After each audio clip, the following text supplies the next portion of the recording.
My husband's brother lied I seduced him and was carrying his baby. My husband didn't even blink. He spat on me, his mom cursed me, and his sisters dragged me through the streets. I disappeared without a word. 2 years later he found me, and saw the child. His face went pale. He whispered, "Is that?" I shut the door. The pregnancy test trembled in my hands as 2 pink lines materialized like a promise of everything I'd ever wanted. After 18 months of trying, Kevin and I were finally going to be parents. I pressed the plastic stick against my chest, tears streaming down my face as I imagined his reaction. Maybe this would bridge the emotional distance that had grown between us since our wedding. Maybe a baby would make him look at me the way he used to. I tucked the test into my purse, planning to surprise him with dinner and the news tonight. But first, groceries. I needed to pick up ingredients for his favorite meal, lasagna with extra cheese, the way his mother Brittany used to make it. The irony wasn't lost on me that I was constantly trying to compete with a woman who'd never accepted me into their tight-knit circle. Kevin had always been reserved, even during our courtship. His family meant everything to him. Sometimes I wondered if there was room for anyone else in that sacred space. His mother Brittany ruled the household with an iron fist wrapped in Sunday dinners and passive-aggressive comments about my cooking. His sisters, Nora and Audrey, followed her lead like devoted disciples, always finding subtle ways to remind me I was an outsider looking in. But it was Nick, Kevin's younger brother, who made my skin crawl. At 26, he still lived in his childhood bedroom, bouncing between odd jobs and recreational substances that left his eyes bloodshot and his judgment impaired. There was something predatory in the way he watched me during family gatherings, his gaze lingering too long when Kevin wasn't looking. 3 months ago, Nick had cornered me in the kitchen during Brittany's birthday celebration. The smell of alcohol clung to him as he leaned against the counter, blocking my escape route. "Your sister's pretty," he'd said, his words slightly slurred. "Real pretty. Think she'd be interested in settling down?" My younger sister Emma was only 22, fresh out of college and full of dreams that didn't include a deadbeat brother-in-law with substance issues. "She's focused on her career right now," I'd replied diplomatically, trying to sidestep around him. His hand shot out, gripping my wrist. "Come on, Heather. Put in a good word for me. Family should help family, right?" "I don't think you two would be compatible," I said firmly, pulling my arm free. The mark his fingers left faded quickly, but the memory lingered. Nick's expression darkened. "You think you're better than us, don't you? Coming in here with your college degree and your fancy job, acting like you're doing Kevin some kind of favor by marrying him. That's not. You'll regret this," he whispered, his voice dropping to something cold and threatening. "You'll regret looking down on me." I dismissed his words as the ramblings of someone whose brain had been fried by too many late nights and chemical enhancements. Kevin loved me. We were building a life together. Nick was just jealous, bitter about his own failures. How naive I'd been. The grocery store felt different that afternoon, every aisle gleaming with possibility. I found myself gravitating toward the baby section, running my fingers over tiny onesies and imagining Kevin's strong hands cradling our child. I picked up prenatal vitamins, my first official act as an expectant mother, and smiled at the elderly cashier who reminded me to take care of myself. The drive home was magical. I rehearsed different ways to break the news, settling on placing the test next to his dinner plate with a note. "Our family is growing." Simple. Perfect. Life-changing. But when I pulled into our driveway, something felt wrong. Too many cars lined the street. Kevin's truck sat crooked in the driveway as if he'd parked in a hurry. Through our front window I could see silhouettes moving around our living room, shapes that belonged to his entire family. My hands shook as I fumbled with the grocery bags, the pregnancy test burning like evidence in my purse. Maybe they were planning a surprise for someone's birthday. Maybe Brittany had decided to cook dinner here instead of her house. The front door swung open before I could reach for my keys. Kevin stood there, his face a mask of fury I'd never seen before. Behind him I could see Brittany, Nora and Audrey arranged like a tribunal in our living room. Nick sprawled on our couch, his expression smug and satisfied. "We need to talk," Kevin said, his voice flat and emotionless. I followed him inside, grocery bags still clutched in my numb fingers. The atmosphere was suffocating, charged with an electricity that made my skin prickle with warning.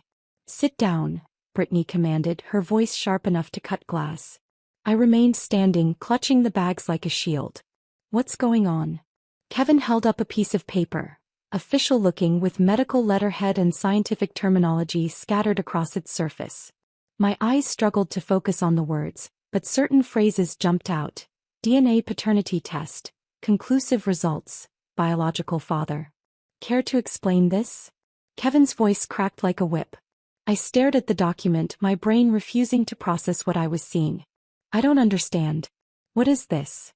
It's a DNA test, Nick said from the couch, his voice dripping with false concern.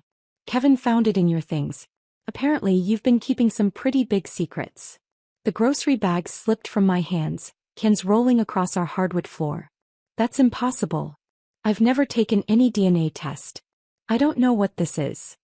It says the baby you're carrying is Nick's, Audrey said, her voice sharp with accusation. It says you've been sleeping with your brother-in-law. The room tilted sideways. What baby? How did you? We found the pregnancy test in your purse, Nora said triumphantly. While you were out playing innocent at the grocery store. They'd gone through my personal belongings. They'd found my secret before I could share it with my own husband. But worse, somehow there was a document claiming Nick was the father of a child I'd only discovered hours ago. This is insane, I whispered, my voice barely audible. Kevin, you know me. You know I would never. His face contorted with disgust. I thought I knew you. Apparently I was wrong. Before I could react, before I could defend myself or demand an explanation, Kevin's saliva hit my face. The shock of it, the complete violation, left me frozen. My husband, the man who'd promised to love and protect me, had just spat on me like I was something disgusting he'd scraped off his shoe. You're revolting, he said, his voice filled with hatred I'd never imagined possible. Brittany's hand connected with my cheek before I could process what was happening. The slap echoed through our living room, followed immediately by Audrey's fingers tangling in my hair, yanking me toward the front door. Everyone needs to see what kind of woman you really are, Audrey snarled, dragging me outside. I screamed Kevin's name, begged him to listen, to think, to remember who I was.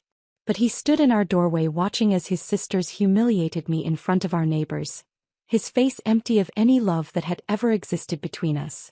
The lie had already taken root, growing like poison through everything I'd believed was real.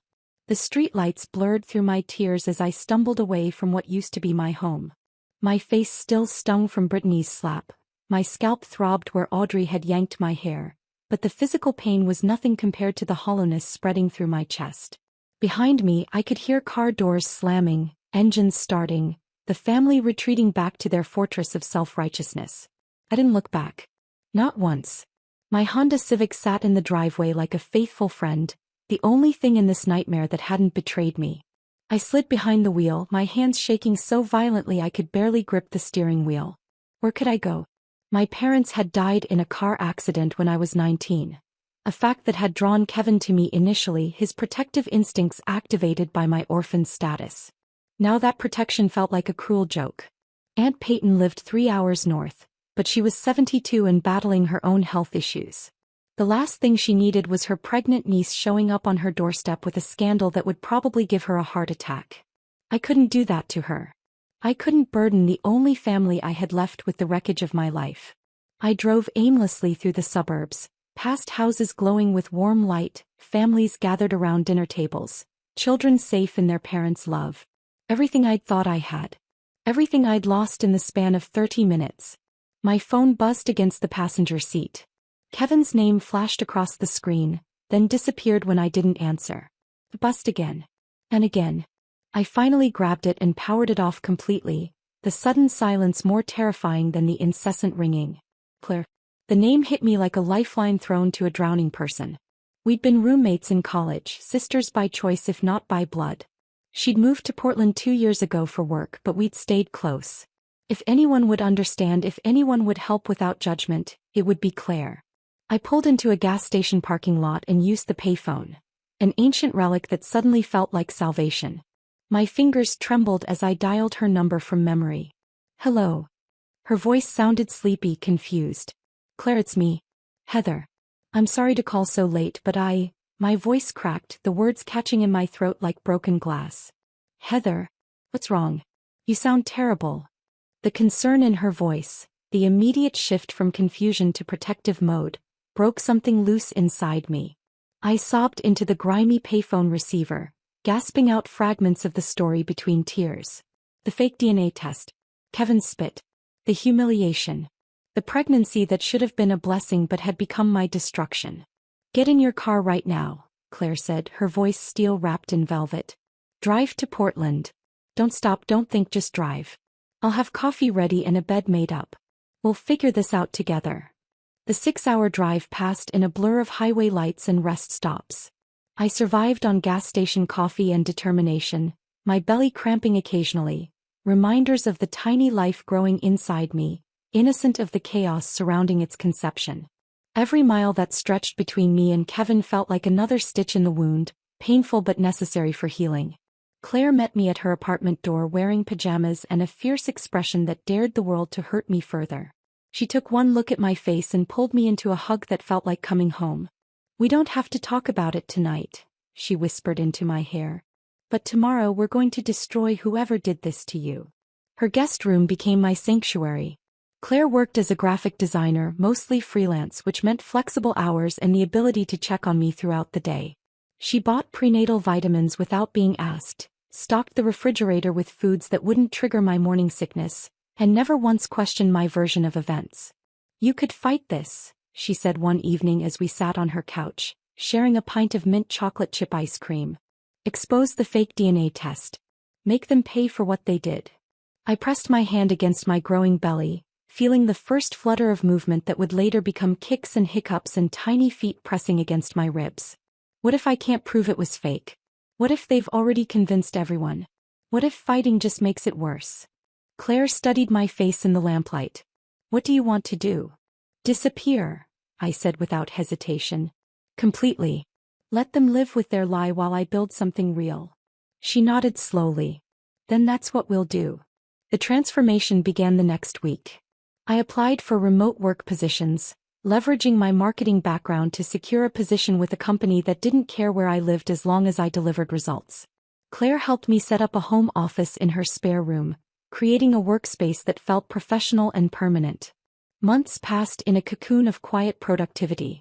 My belly grew round and firm, my body changing in ways that amazed and terrified me. I attended doctor's appointments alone, declined to learn the baby's gender, and carefully avoided any mention of the father on medical forms. This child would be mine alone. The November rain drummed against the hospital windows as labor pains gripped my body with increasing intensity. Claire held my hand through every contraction, coached me through every breath, and cried with me when Henry finally made his entrance into the world. He was perfect. 10 fingers, 10 toes, a shock of dark hair that reminded me painfully of Kevin. His eyes, when they finally opened, were the same deep brown as his father's. My heart clenched with recognition and loss. "He looks like you," Claire lied kindly, but we both knew the truth. Henry looked exactly like Kevin. Every feature, every expression, every tiny mannerism as he grew would be a reminder of the man who'd chosen his family's lies over his wife's truth. But he was also mine, completely, utterly, unconditionally mine. The nights were the hardest.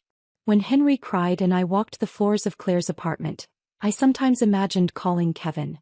Imagined his voice soft with wonder as I described our son's first smile, his tiny fist wrapped around my finger, the way he calmed instantly when I sang lullabies. But then I'd remember. The spit. The hatred in his eyes. The sisters who dragged me through the streets like I was trash to be discarded. The family that had chosen Nick's convenient lie over 2 years of marriage and love. I changed my phone number and blocked every possible way they could contact me. Social media accounts disappeared.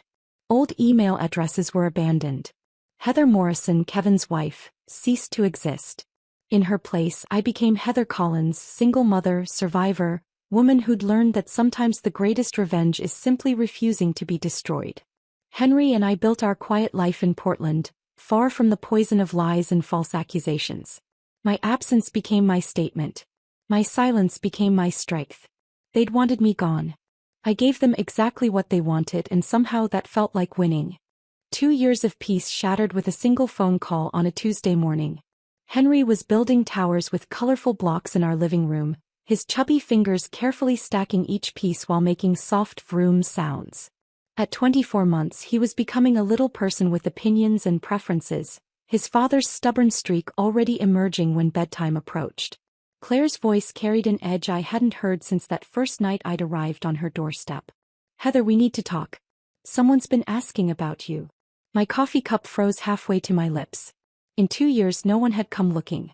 I'd become a ghost, existing in the spaces between my old life and this new reality I'd carefully constructed. "Who?" The word came out sharper than intended. "Kevin. He contacted Sarah from our old college group. Asked if she'd heard from you, if she knew where you were." Sarah called me because she didn't know what to say. The living room seemed to tilt slightly. Henry looked up from his blocks, sensing the shift in energy with that uncanny ability children possess. His dark eyes, so much like his father's, studied my face with concern. "What did you tell Sarah?" "Nothing."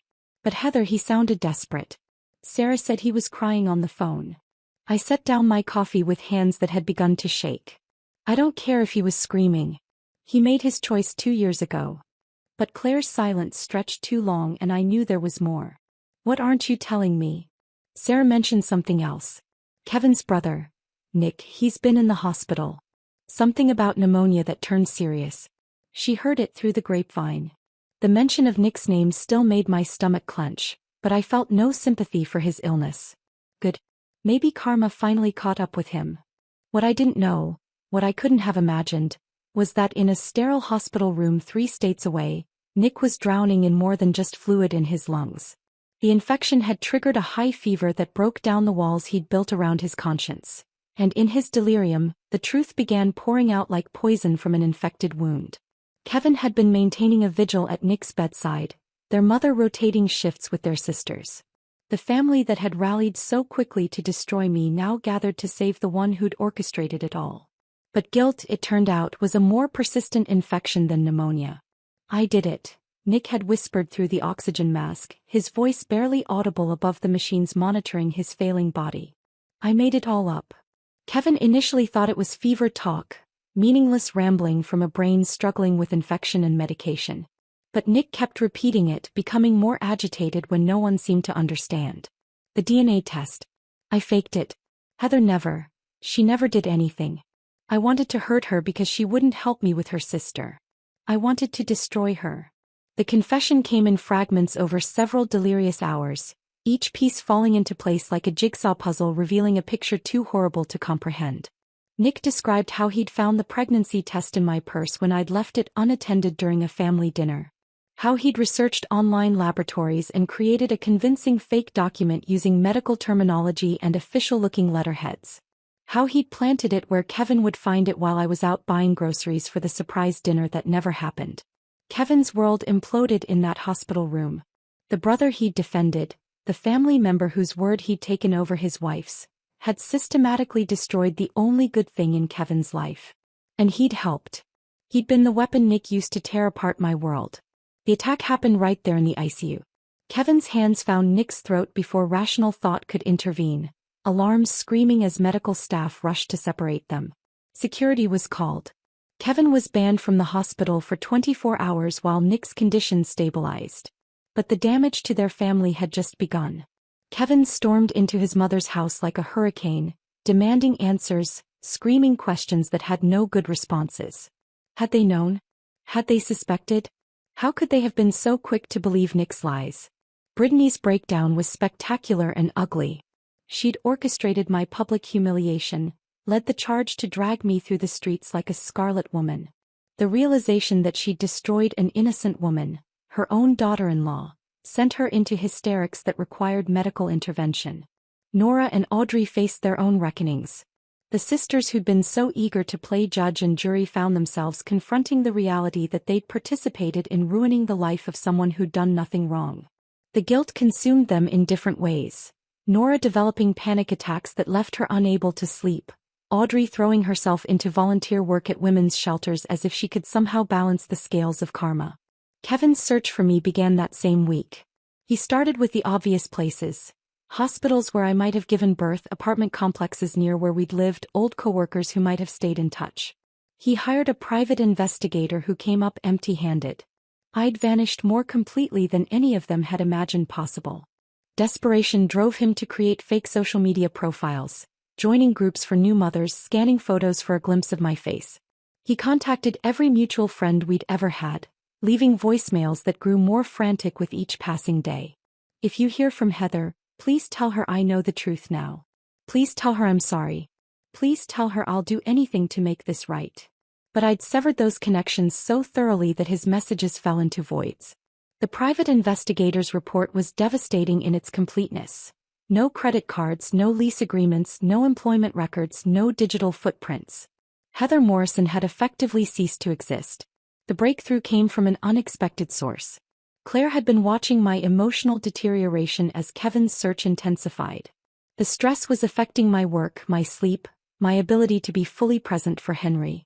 She made a decision that would change everything, motivated by love and concern for my well-being. When Kevin's investigator contacted her directly, she broke.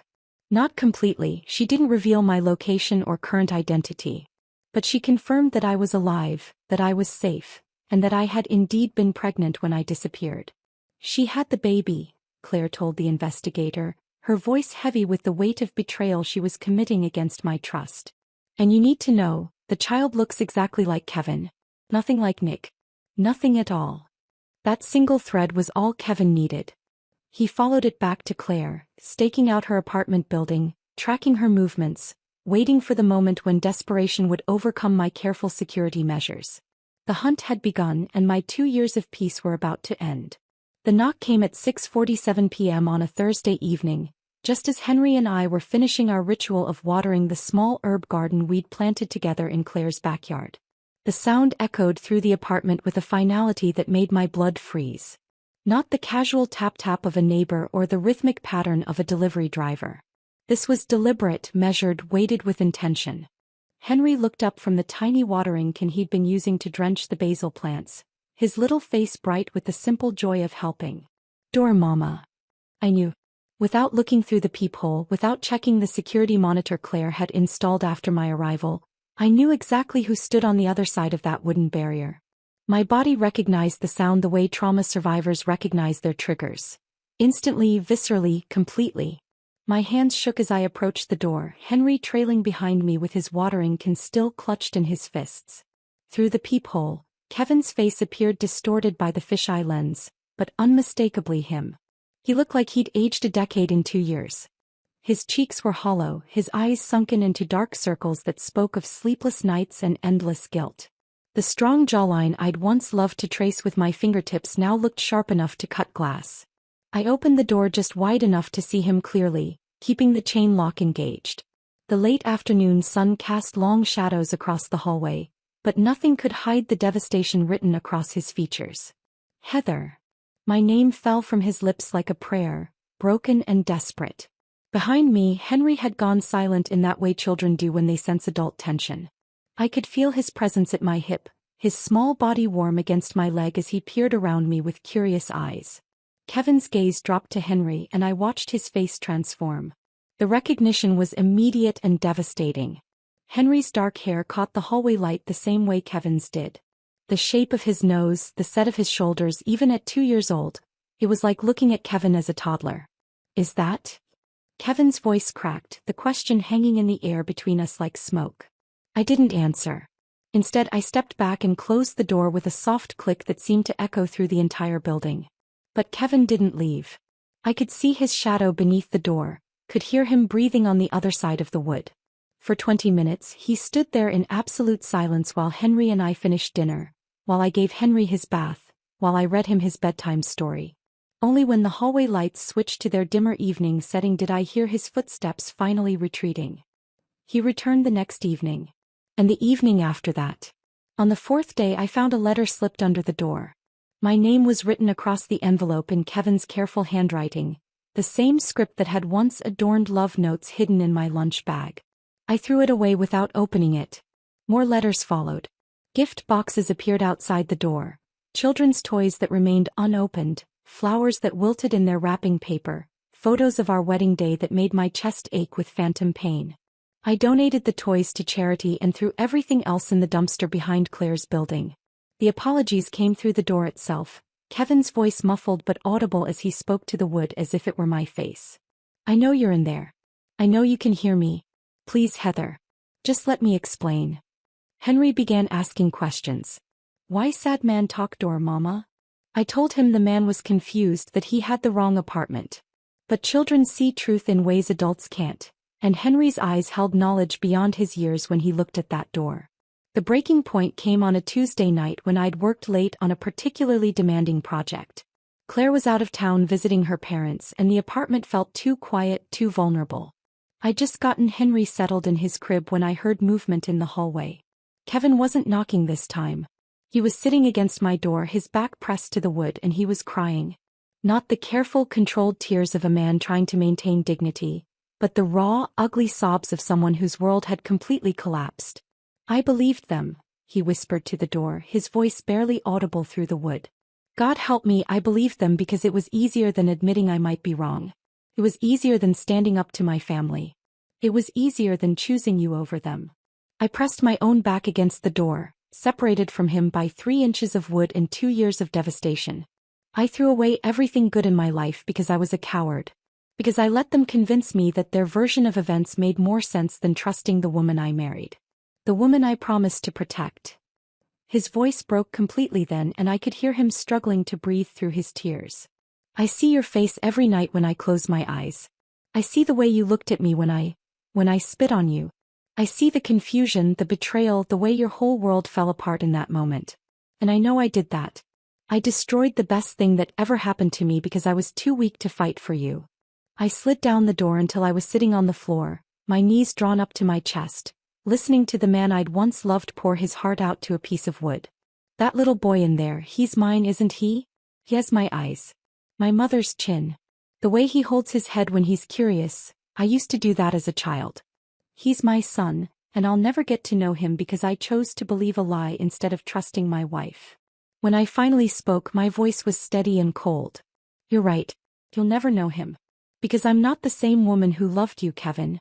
That woman died the night you chose your family's lies over 2 years of marriage. And Henry isn't your son to claim just because you feel guilty now. The silence that followed stretched between us like a chasm. Finally, I heard him stand, heard his hand touch the door one last time. I know, he whispered. I know I don't deserve forgiveness. But I need you to know, I never stopped loving you. Even when I thought you'd betrayed me, part of me knew it didn't make sense. And I'll spend the rest of my life regretting that I didn't listen to that part. His footsteps faded down the hallway, but this time I knew he'd be back. The door between us had become a symbol of protection, of boundaries, of the life I'd built without him. And I had no intention of opening it. Kevin's individual visits had prepared me for his persistence, but I wasn't ready for the delegation that arrived 3 weeks later. Through the peephole, I watched them gather in the hallway like mourners at a wake. Brittany clutching a manila envelope to her chest, Nora fidgeting with rosary beads, Audrey holding what appeared to be a professionally wrapped gift box. The knock came in a pattern I didn't recognize, hesitant and apologetic. When I didn't respond, I heard Brittany's voice, thinner than I remembered, aged by guilt and sleepless nights. Heather, please. We know you're in there. You just want to talk. We need to make this right. Henry was napping in his room, and I was grateful for the silence that meant he wouldn't witness this moment. I stood frozen behind the door, watching through the peephole as Kevin's family, the people who had orchestrated my public destruction, waited for forgiveness I had no intention of granting. We brought letters, Nora added, her voice barely above a whisper. Explanations. We know what we did was unforgivable, but please. I walked away from the door without responding. Let them stand there. Let them feel the weight of closed doors and silence. Let them understand what it felt like to be shut out, unwanted, dismissed. They waited for an hour before finally leaving their offerings and departing. When Claire returned from her business trip that evening, she found me sitting on the couch, surrounded by unopened envelopes and gift boxes, staring at them like they might explode. They came here, I said simply. Claire's expression hardened. She'd been fielding increasingly desperate calls from Kevin's family members, each one begging for her intervention, her help in reaching me. She'd become my inadvertent gatekeeper, a role that was wearing on her patience. What do you want me to do with these? She asked, gesturing at the pile of attempted reconciliation. Send them back. But first, I want you to deliver a message. Claire waited, her notebook already in hand. Tell them, you shamed me in public. You will heal in silence. The message was delivered, but it didn't stop them. Brittany's letters began arriving daily, each one more desperate than the last. They were handwritten on her personal stationery, the same elegant script she'd used to address our wedding invitations. The irony wasn't lost on me. I never opened them, but Claire did, reporting back on their contents with a mixture of fascination and disgust. She's taking full responsibility, Claire told me one evening. Says she let her protective instincts for Kevin override her judgment. That she should have questioned Nick's story more carefully. And she wants to know about her grandchild. Asks if Henry has any medical issues she should know about, if he needs anything, if you're financially stable. I laughed, but there was no humor in it. Now she wants to be a grandmother. After calling me a whore in front of the entire neighborhood. Nora's approach was different. She'd apparently entered therapy specifically to address her role in my public humiliation, and her therapist had suggested she attempt to make amends as part of her healing process. She began showing up at places I frequented, the grocery store, the pediatrician's office, the park where Henry played. She never approached directly, but she was always there, hovering at the edges of my life like a guilty ghost. Claire finally confronted her in the cereal aisle of our local supermarket. "Stop stalking my friend," Claire had said, loud enough for other shoppers to hear. "Your guilt is not her responsibility to fix." Nora's face had crumpled, but she'd nodded and left the store immediately. Audrey chose the most public route for her contrition. Her social media apology was shared thousands of times. A carefully crafted essay about the dangers of jumping to conclusions, the importance of supporting women in crisis, and the lasting damage caused by public shaming. She tagged domestic violence organizations and women's shelters, turning her guilt into activism. The post found its way to me through old college friends who forwarded it with messages of support and shock. Reading Audrey's words, her admission that she'd participated in destroying an innocent woman's life, felt surreal. She was performing her guilt for an audience, making her redemption as public as my humiliation had been. During this circus of atonement, I made a decision that would protect Henry and me permanently. Aunt Peyton, despite her age and health issues, proved to be a fierce advocate when I explained the situation. She connected me with a family lawyer who specialized in protecting women from abusive situations. "No father listed on the birth certificate means no legal rights," the lawyer explained during our consultation. "As far as the law is concerned, this child has one parent.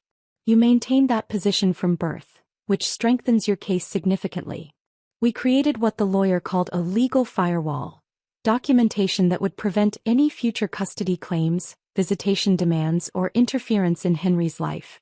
The process was thorough and emotionally draining, requiring me to provide detailed accounts of the false accusations, the public humiliation, and the complete abandonment I'd experienced. But there was one person who hadn't yet received my direct attention.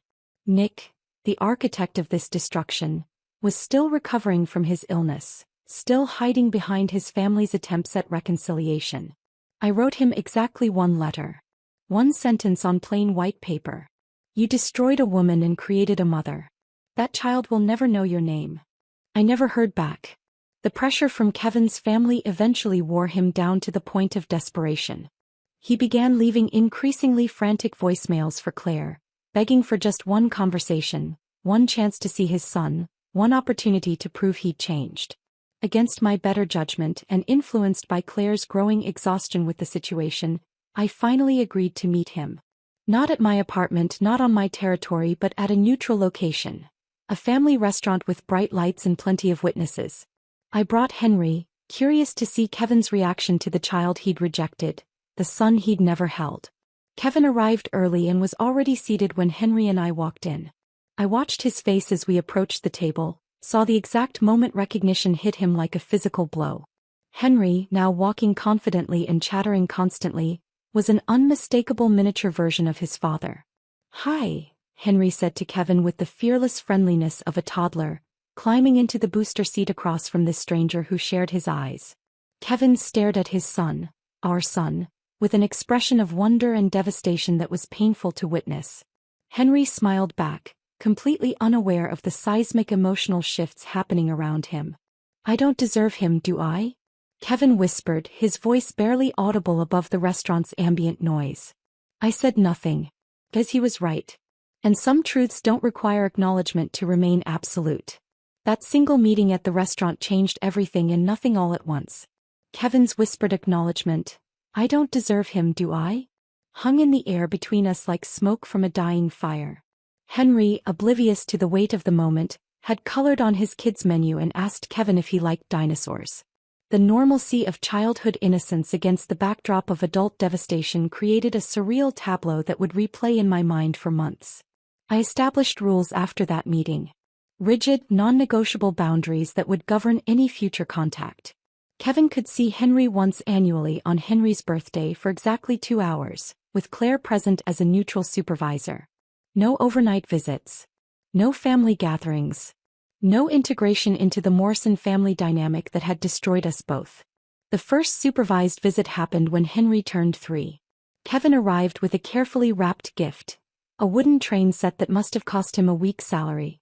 He sat on Claire's living room floor, showing Henry how to connect the tracks while I watched from the kitchen doorway, my arms crossed like armor across my chest. What's your name? Henry had asked with typical toddler directness. I'm Kevin, he'd answered, his voice thick with emotion he was trying to contain. Mr. Kevin, Henry decided, as if testing how the name felt in his mouth. Do you have kids, Mr. Kevin? The question hit Kevin like a physical blow. I watched him struggle with the answer, his hands stilling on the wooden train cars. No, he finally said. No, I don't have kids. It was the truth in the most devastating way possible. Biologically, Henry was his son. Legally, emotionally, relationally, Henry belonged entirely to me.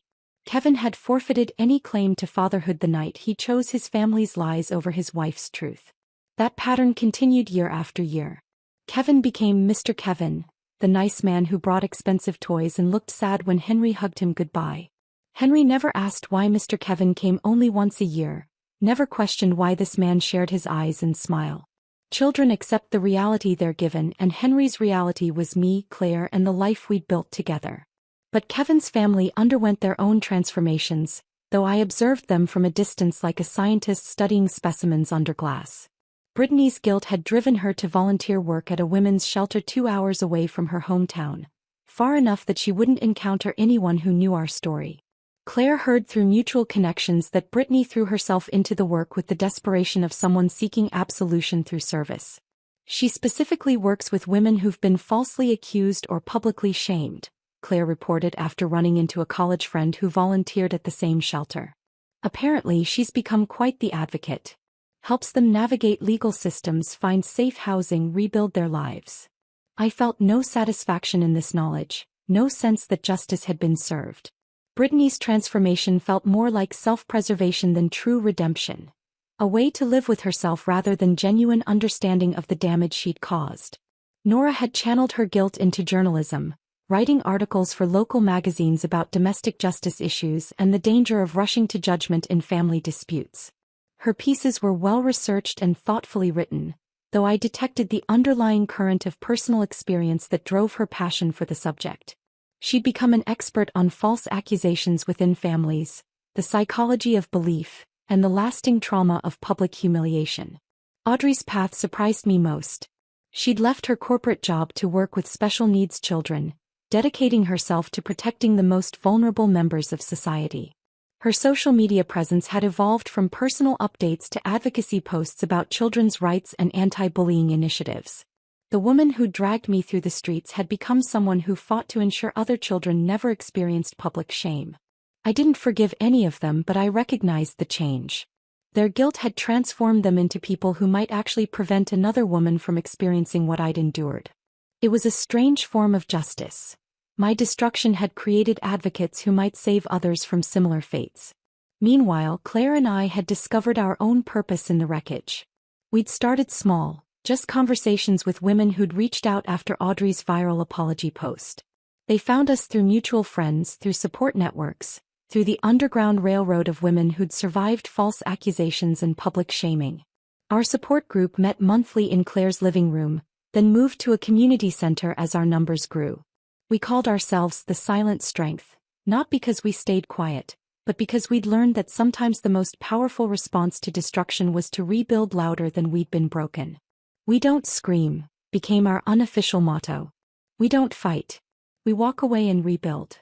I shared my story carefully, focusing on the recovery rather than the trauma.